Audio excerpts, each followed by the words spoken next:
So, welcome to today's enlightening session where we will dive into the transformative world of fractional leadership, a key to unlocking accelerated growth and strategic success for startups and small businesses.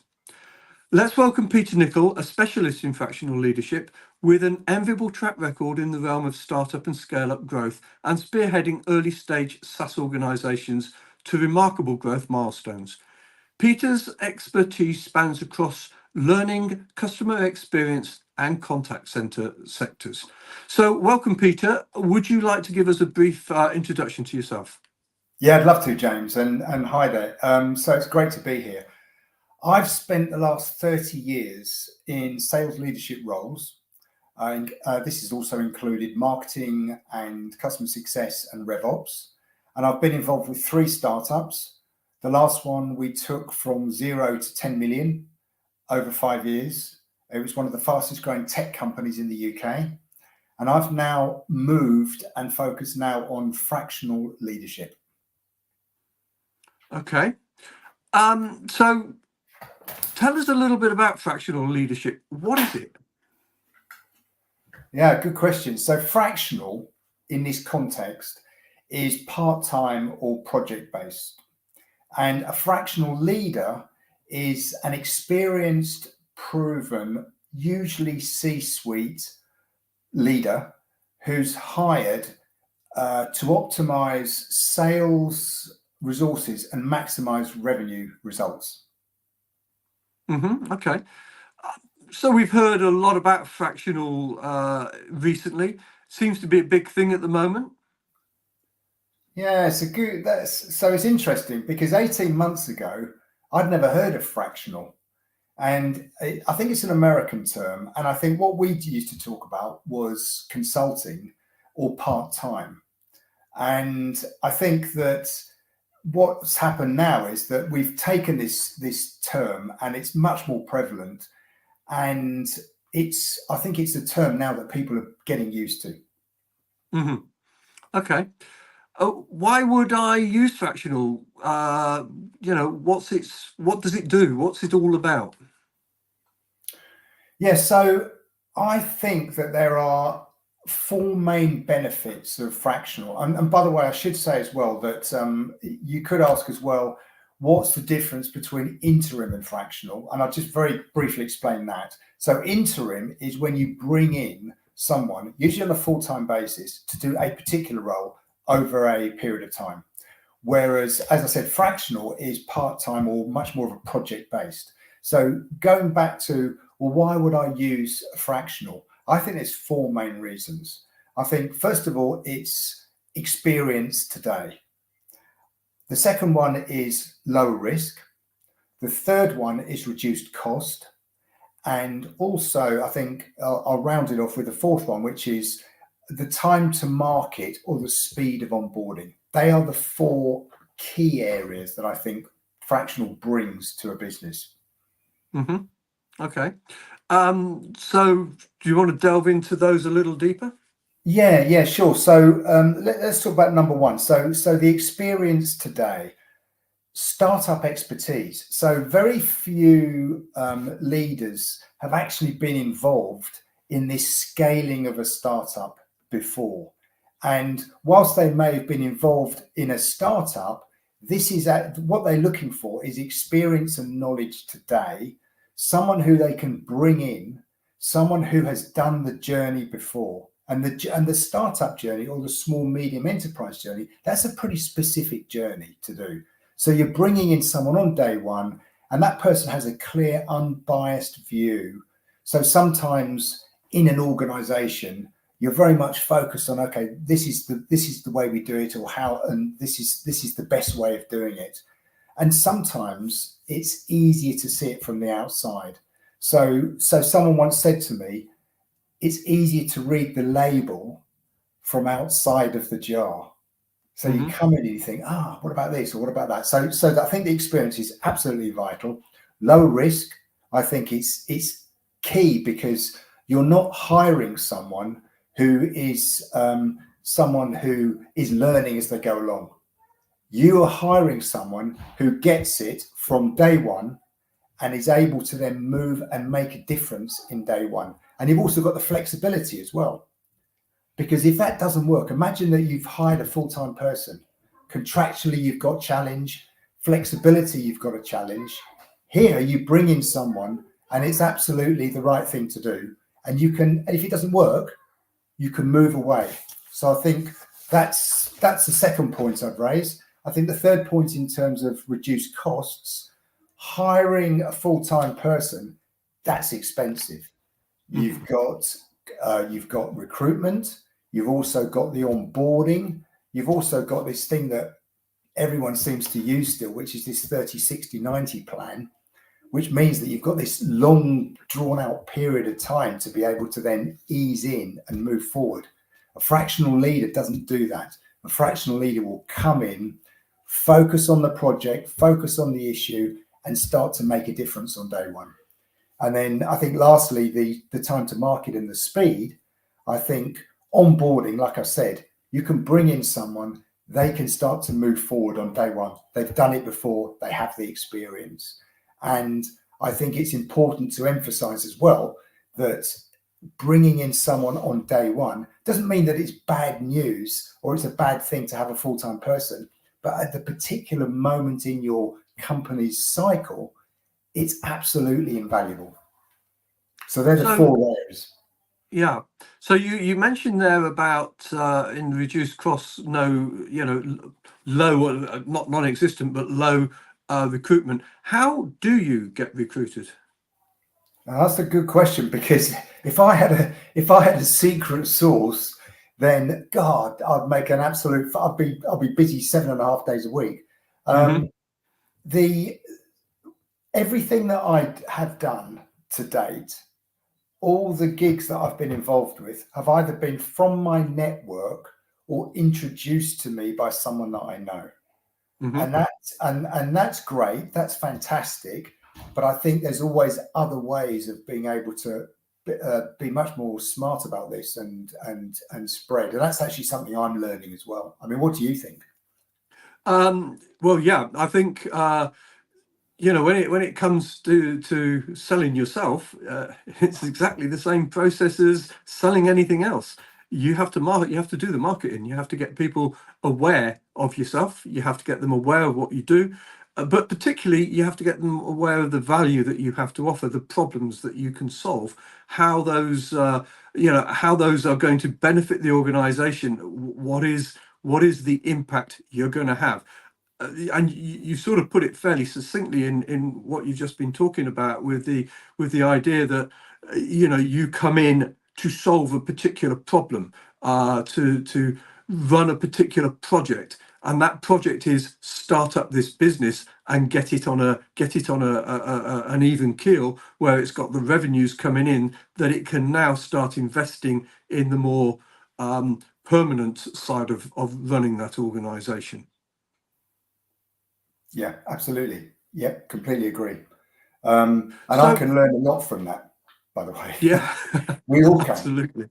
Yes, indeed. So what is it you do as a fractional leader? So, we've talked about the fact that you can do this magic, as it were, if that's the right way of putting it. But what is that magic?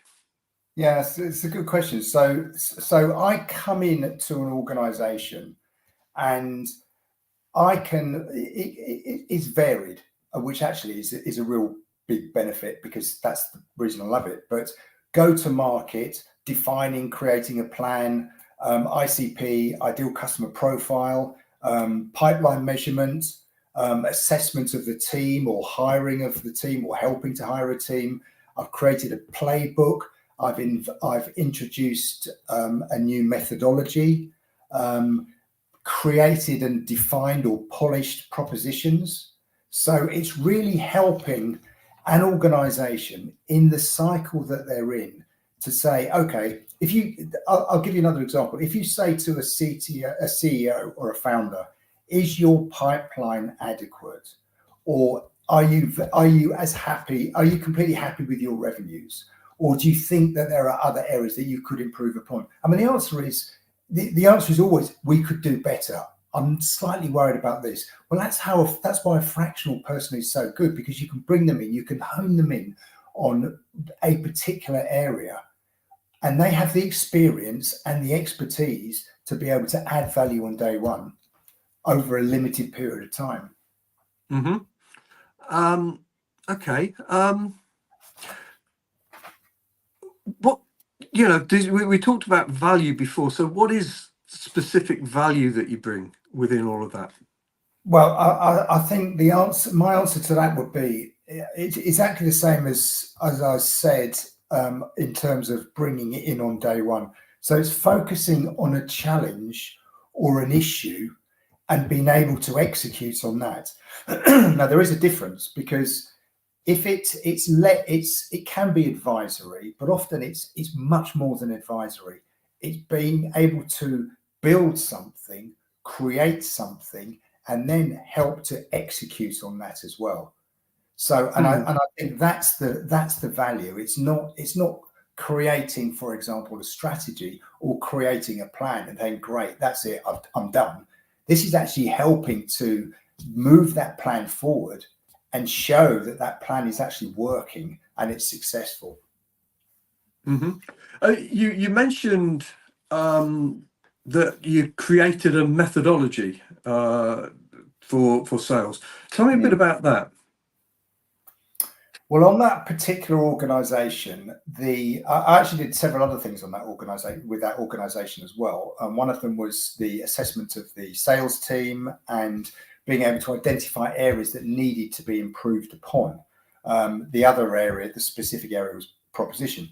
But we also introduced a methodology. We needed to ensure that the team, and it wasn't just a sales team, it was right across the board. It was from on the far left, it was the acquisition, it was the SDRs moving through to the AEs, then moving through to customer success, and also the C-suite, where we needed everyone speaking the same language. We needed everyone understanding how this works. So whether it was a board meeting, whether it was a sales meeting, whether it was a forecast review, everyone was talking in the same way. And that was what we brought into that organization. And then I followed it up with specific support on particular deals as well. So it wasn't just coming in and saying, right, here's the methodology, guys, because we've all done that, haven't we? And we just don't use it afterwards. It's following through and ensuring that it is used, there is a benefit of it being used, and that we can actually train up the C-suite. We can train up everyone from the founder, CEO, and the other leaders, so that everyone is absolutely in sync on this. Okay. How did you come by this? One of the things I've found when I've been doing what I'm doing, you create a framework for something, but that framework comes from your experience. It comes from a journey that you've taken. So tell us a bit about that. Yeah, that's really key. That's key to the whole fractional piece, I think, because you need to hire someone who's done the journey. So let's imagine that you're a startup. Let's imagine that, and startup in this context is probably between 0 and 10 million. And then it becomes more of a scale up. So in this context of startup, you need someone who's been involved recently in that journey. You need someone because the journey from 1 million to 3 million is vastly different from the 5 to 10 million.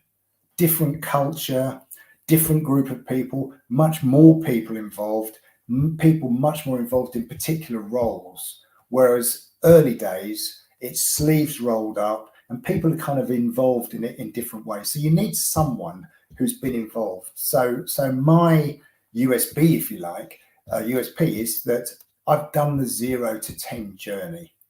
And if that's what you're looking for, fantastic. But I think the message is make sure that the person that you bring on has the relevant experience that you need today, not someone that you can grow into, someone that has that relevant experience today that can hit the ground running and can add value from day one. Yeah, and that's the thing, isn't it?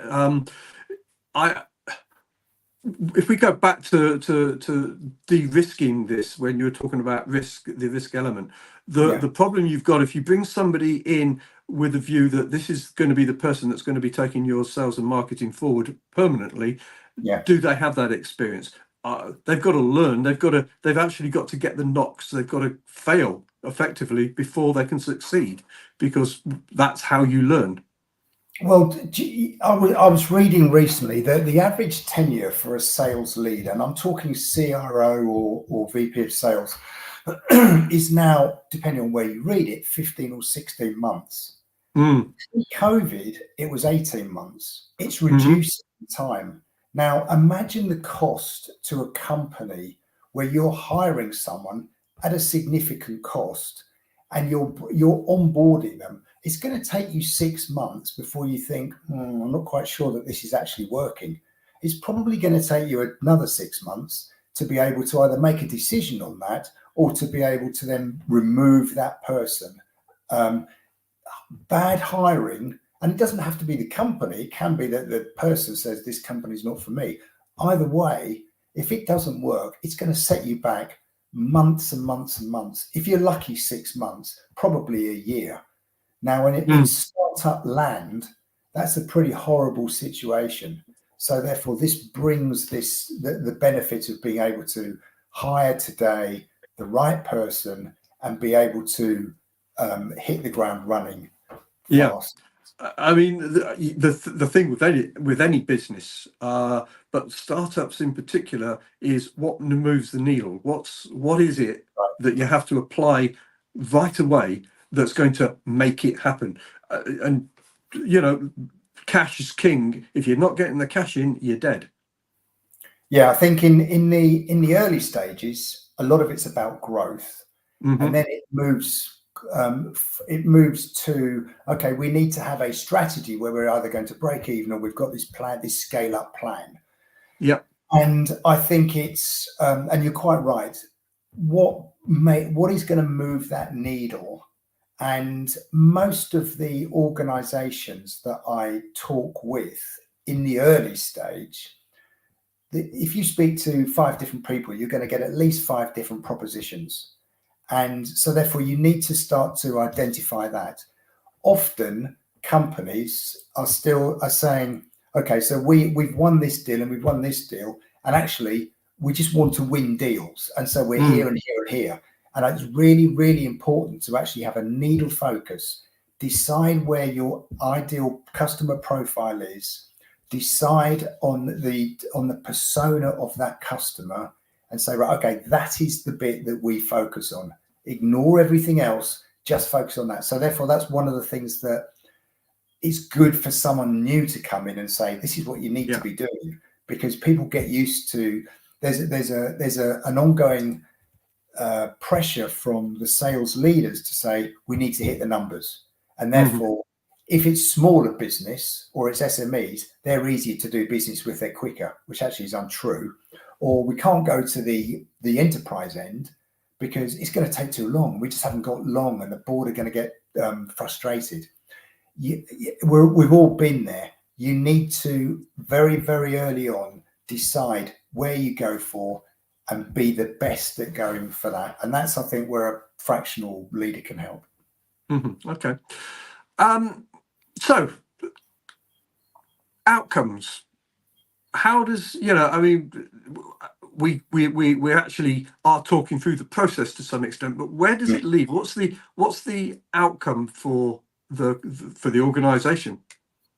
I think it really depends on what has been agreed before. So one of the things that we do is we sit down, we decide or identify what the challenge is, and we then say, okay, this is how we move forward. So everything is very, very measured. Everything is very, very documented, if you like. And then what we need to do is we need to then know what the end goal is. Now, in a company that I'm working with at the moment, they need and they will hire a full-time leader. And so what I've done is I've put certain things in place to be able to make it happen. Mm-hmm. And with and I'm going to help them build up with that for that full-time leader. That's the outcome there. But the outcome's always documented. It's very, very clear, or it should be. Yeah. Yeah. And I suppose that when you say, the situation to bring in a full-time leader, there's got to be certain things that have happened to make that, to validate that. Is that correct? Have I got that right? So you must have achieved this, you must have achieved that, you must have got to this level here. But otherwise, just bringing on a full-time leader, what's the value? Do you see what I'm saying? Yeah, I think it's two things, and this is a whole different subject, but it's knowing when to bring on that full-time leader. For example, if you are a startup and you're in the very early stages, you don't need a CRO. A CRO is a strategist. Yeah. If you're in early stage, you probably need a sales director or a sales manager, a player manager. Yeah. If you're in the next stage, you may go for a VP of sales, but the VP of sales are not always going to be the strategists and not going to be the, if you like. And so therefore, it's really important to be able to identify, depending on your stage, what type of person you need. But I would also say this is where Fractional comes in, because you can have someone who not only advises you, but can also help you to put in place the building blocks for the next stage, and then be ready to hire that person. Yeah, okay. So as a business owner, what's your relevance or USP to me? Yeah, that's a good question. So that's really good, because that's what it comes down to. What value do we actually bring? For me, if you're asking me personally, it's the 1 to 10 journey. I don't deal with very large organizations. There are other people that are better suited than that. Because I've done this 1 to 10, because I've actually got the battle scars, because I've been involved in how do we move from here to here, and being able to probably be involved in various different roles within that startup. That's the piece that I'm doing as well. And like I said to you earlier, it's very different from a 0 to 3 versus a 5 to 10. You're in a different world, and therefore you need to be adaptable to do that. But it's not something you can bring someone in who hasn't done it, because you're increasing your risk dramatically, because that person's going to be learning, and boy, there's a lot to learn as you go forward.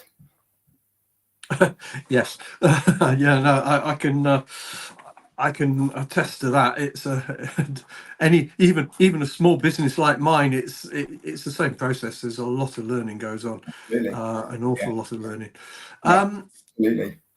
And what sort of people become fractional leaders? So,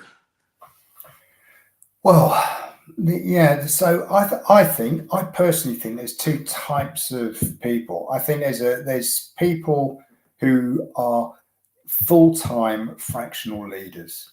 That's what we do. That's what we focus on. If someone comes up to us and says, "Do you want a full-time job?" the answer is, it's very interesting. It's always nice to be asked, but no, this is what I'm doing. And there's and that's the core.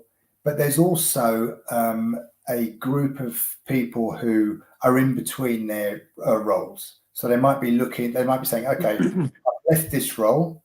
I haven't found another role yet, and therefore let's do what used to be called, let's do some consulting, or let's do fractional." And there's nothing wrong with that at all. The only piece that I would say is that I get used by the organizations I'm with more than once, because they know me, they trust me, they can see the value that I can bring, and it reduces their risk. If someone is not around because they found that full-time role, then it's going to be, you have to then find someone else, and you have to then build another relationship. So whilst both sets are great, I would focus on someone who does it as full-time focus. Yeah. I've got to say, I'm a bit biased, so I would say that anyway. So from my perspective, looking from the outside in, looking at the jar on the outside, as you say, I would agree. I think actually fractional leadership is a specialist role. It's not something that you can dip into and dip out of. I think you've got to understand before you get into it what is the problem that you're looking to solve. As you quite rightly said, you're defining your customer market. Now, this doesn't matter whether you're doing this for the organization you go to work with or for yourself. You're defining your customer market. You're becoming a specialist at exactly one point. You're looking at a niche, a dot. Somebody coming in on an interim basis because Yeah. they're between jobs has not taken the time to do that. They may be able to solve the problem, they may be able to help. We're not saying they're not going to be able to help, but they have not got the same focus to solve the problem that you are solving. And as such, they may take the company that they're going into in a path that's not necessarily going to benefit them as much as they thought. No, that's a really good point. So one of the early opportunities that I had, I didn't get. And the reason I didn't get it was because my mentality was still full time. Yeah. And what they were looking for was someone to come in to set up a methodology and go to market. And what they and the mistake I made and the advice I'd give anyone coming into this is remember that you're coming in. You're not coming in over a period of time to get to know people and to be able to then ease your way in and to be able to be the leader. You're coming in for a role, and therefore the relationships actually matter less. And it sounds brutal, but they matter less. What matters more is this is what I've been hired for. This is what I'm going to do. This is the outcome that I need to deliver by this time. And that's the real big difference between full-time and fractional role. So that would be that was a big learning for me. Yeah. And I think, with the role that I do as a career consultant, if that's the right term for what I do, I am talking to people constantly about making sure that when they are looking at their career, that they have really focused on what that career is about. Not, I think far too many people, they sort of drift along in their career. They jump from job to job. Because it's the next job that they're going to do, and they therefore don't have a career. They just have a sequence of jobs, and I think the difference between the context of what we were just talking about there, somebody who is a specialist fractional versus somebody that's just dipping into it is the same thing. The focus is the difference. You become focused on what it is you are about to achieve, and you know how to do it. You use the term, I can't remember. It's gone out of my head at the moment. The game book. So you've got the methodology, the framework that does it. Yeah, that's absolutely right, because a lot of what we do is repeatable, but it's a bit like building a house. So if you build a house, you learn enormous amounts of things as you go forward. But then unless you build another house, that stuff is useful, but you don't really use it. No. The benefit or the difference with fractional, I think, is that if you're using something, you're creating something, but it's repeatable to another company. Because what we sometimes forget is as things move on and we talk about AI and we talk about all the new software and new apps, the principles remain the same. And what the board and what the leadership are ultimately going to be interested in is going to be growth, or it's going to be revenue, and it's going to be hitting the goals. And if you veer away from that, then everyone eventually starts to get nervous. Mhm. So I think the repeatability and the learning and then being able to do it again and being able to do it again means you've got someone who's much fresher, in my Yeah. opinion.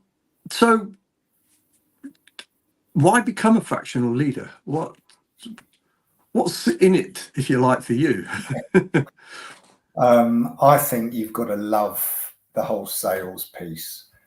I don't think you can do it because I definitely wouldn't do it because advise anyone to get involved in this because they think, okay, I'm going to earn lots of money, because it's actually it's tough.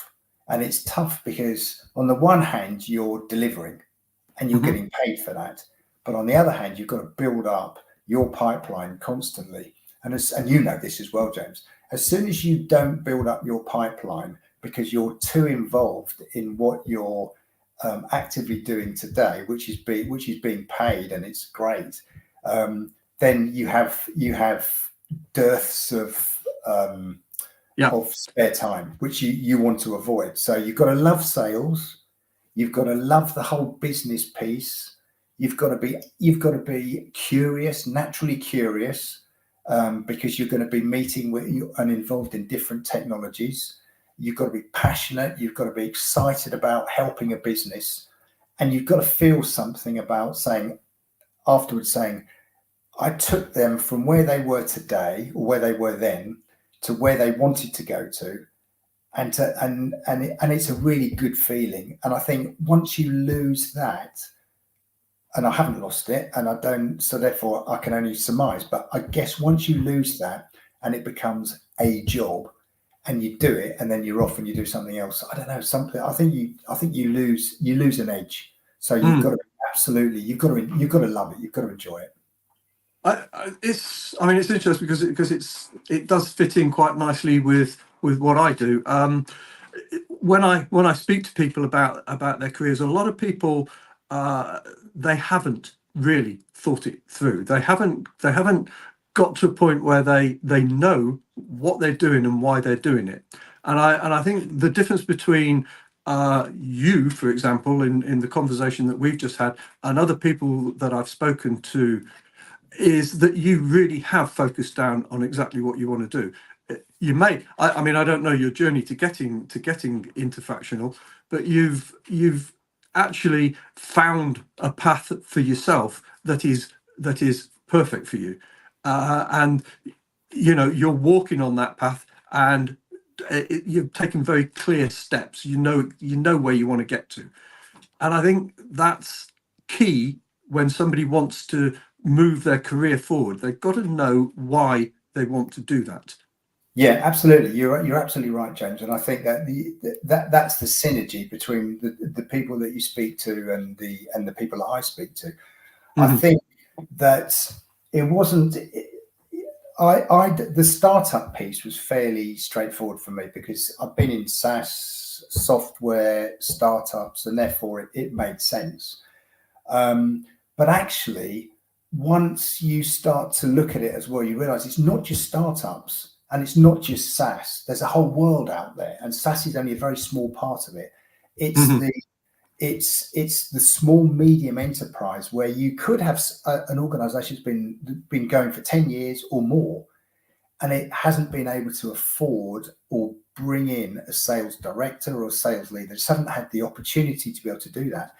Helping an organization to put some basics in place to allow them to get to the next stage, that is a real big buzz. So I think that whilst we all generally talk about SaaS in our world and we talk about startups, it's the small medium enterprise that is if you like, it's the basis for everything we do in this country, really, for small businesses. And that's the bit I think that is a real buzz for me. I always used to. I found it intriguing because I've dealt with a lot of people that like the project approach to their career. They want to take on a new challenge, and they want to take on that new challenge on a regular basis. They don't like the business as usual side of things, and I actually think that if a business ever becomes business as usual, it's going to die. it's going to die quite quickly. Sure. Yeah. So we should always be looking at that next stage of the business, and how we're going to take it to the next level. And I'm of the opinion that it's right for any business to change the people that are working to take that business forward. So you're not working with the same people all the time, because that's not their speciality. Their speciality, as you're saying, is let's get from here to here, get that growth going. Let's get you from 0 to 10 million. And then somebody else can take it up from there, because that's not what I do. And somebody else picks it up and takes it there. Yeah, completely agree. The type of people, great people, by the way, but the type of people in a 0 to 3 million startup are not necessarily the people that are in the 5 to 10. And I saw this. I've seen this before, where they're fantastic people, but once you start to formalize, once you start to put processes in place, which inevitably happens, once you start to bring in new software, then it's changing it, and and the culture changes as well. The culture changes naturally. Yep. You have growing pains, and so the people that are often there begin to feel uncomfortable. So as a leader in a startup environment, or a small business environment, you've got to be absolutely aware of that. And I think, having been on that journey, I think that again allows you to share some experience and have conversations. And I think, I mean, I'm possibly repeating myself a bit here, but it's actually understanding the value that you have to offer. And it's a specific value. It's not a general value. You're not going in, oh well, I can work in your business and I can take your business all the way through here, because nobody really can. One person, how can I put this? A large corporate. There was a chap. I didn't actually know him, but I came across what he achieved, and on 3 occasions in 3 different businesses, he started up a new line of business within that large corporation, growing it from 0 to 300 million. And that's what he could do. He could create business units within a business. So effectively creating a business within a business, and that's what he did. And he did it 3 times, so he can do it for absolutely sure. But he didn't stay on and take it from 300 to the next level. He moved on to the next challenge. And I think that is, I think that's how we're going to see the world of work develop. People are going to suddenly realize that they've got this speciality, this specialization, and that's what and focus clearly on that, and move from project to project. That may happen within one business, but it was more likely to happen between different businesses. Yeah, and by the way, the person that you talk about is a very, very talented, gifted person, and I admire them. But you're absolutely right. I think that experience is so important, and having done it is so important. And if it was me and it was my company, and I was weak here or weak here, I would want to bring in someone who could fix that piece. I don't want someone who can fix this and this, because I kind of feel okay with that. And I believe as well that, and we see this in the market, there are a lot of really good startup, there are a lot of really good scale-up leaders, and there are really good enterprise leaders, all grown up, if you like, scale-up, grown up. And they're great. They're really good at what they do. And they are segmented in the same way that we focus on the ideal customer profile. It's important in your career, I think, to focus on what you've done before, what you've succeeded on, and what value you can bring to an organization. And I think that's important. No, and I mean, we spoke about this the other day, didn't we? Exactly this point. I think when I look at the way that people try to promote themselves into a job, they're too fussed about the skills they've got, because skills are a tick in a box. They're not an ability. Somebody can take Prince 2 and call themselves a project manager. But until they've run a project, they don't know anything about running a project. They've simply been told how to do it. It's not the skills, it's what you've done with those skills. And it isn't the amount of time. So somebody can say, I've got 5 years experience of doing this, but what do you mean by 5 years experience of doing this? Do you mean you've got 1 year's worth of experience 5 times, or have you built on that experience year on year and grown with that experience so that you're now much more capable in that particular area?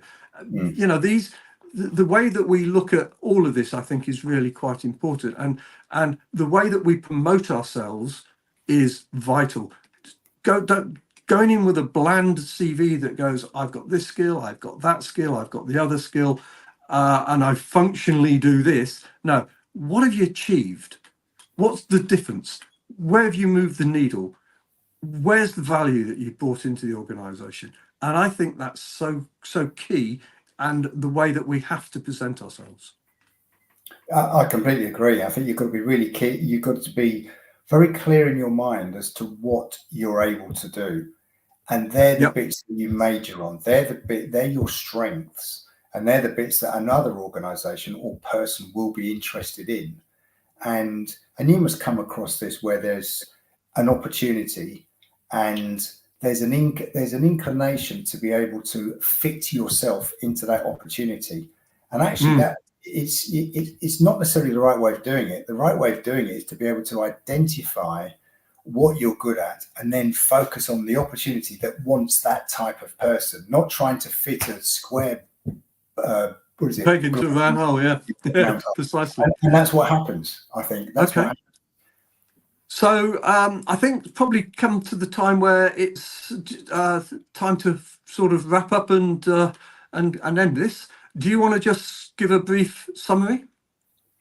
Sure, yeah. So I think that fractional sales is something that is, when used at the right time, is absolutely essential. And my advice would be identify where you need the support and the help and the experience and the advice, and focus on those areas, and be able and bring someone in who's had recent experience to be able to hit the ground running on day one and deliver with a clear outcome.